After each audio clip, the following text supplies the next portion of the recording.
morning. I thought I'd bring you into my kitchen and make you some waffles this morning. So first I'm going to crack 2 eggs in this bowl. Didn't get any shells in, but if I did, all I have to do is take my other shell. It'll attract to the shell that's in there and scoop it right out. Beat until fluffy. I like this bowl because I can hang right onto the handle.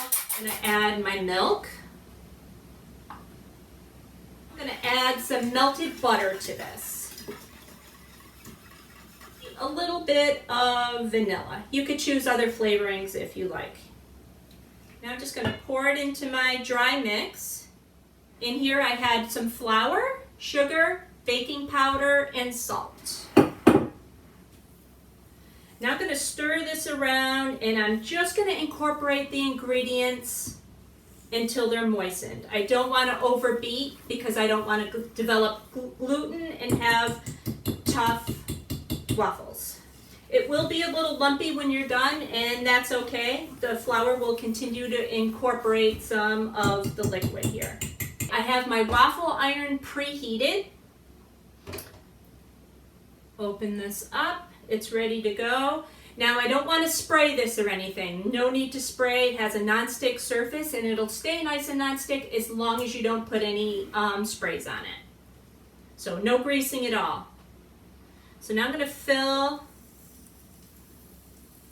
about 1/2 to 3/4 of the way full of batter. You'll see that it's still pretty lumpy.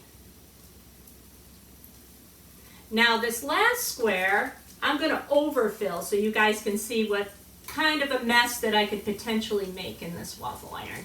So this one I'm going to about fill up. Put down the cover. Let this work its magic.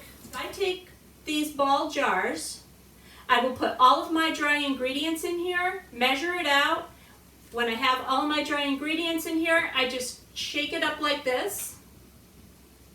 Everything's nice and incorporated. And on the top of my jar, I write what it is on here and what I still needed to add. So I know all my dry ingredients are in here and it's the correct measurements. Now I know I just have to add some eggs, the milk, the butter, and the vanilla when I'm ready to make waffles and done. I have set up a sheet tray and I put a cooling rack in here and I have my tongs ready.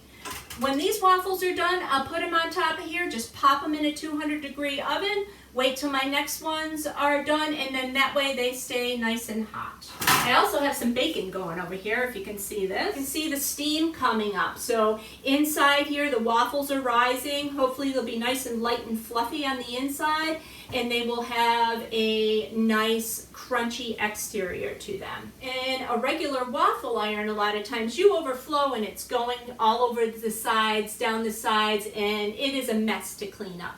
I can just take this out. This is the overflow that I had. It goes right into this cup.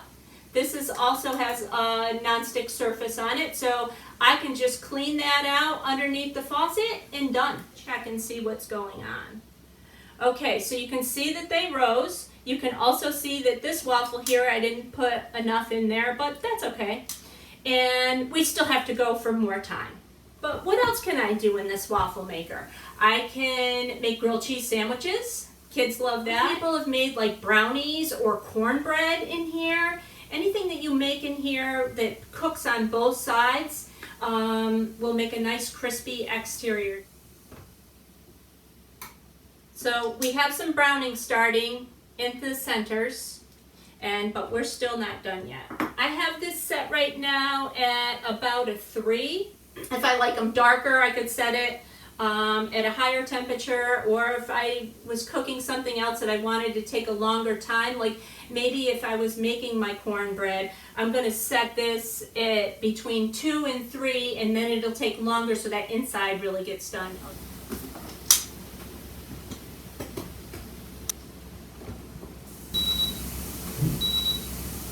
My alarm just went off on my waffle maker. Let's take a peek and see what's going on.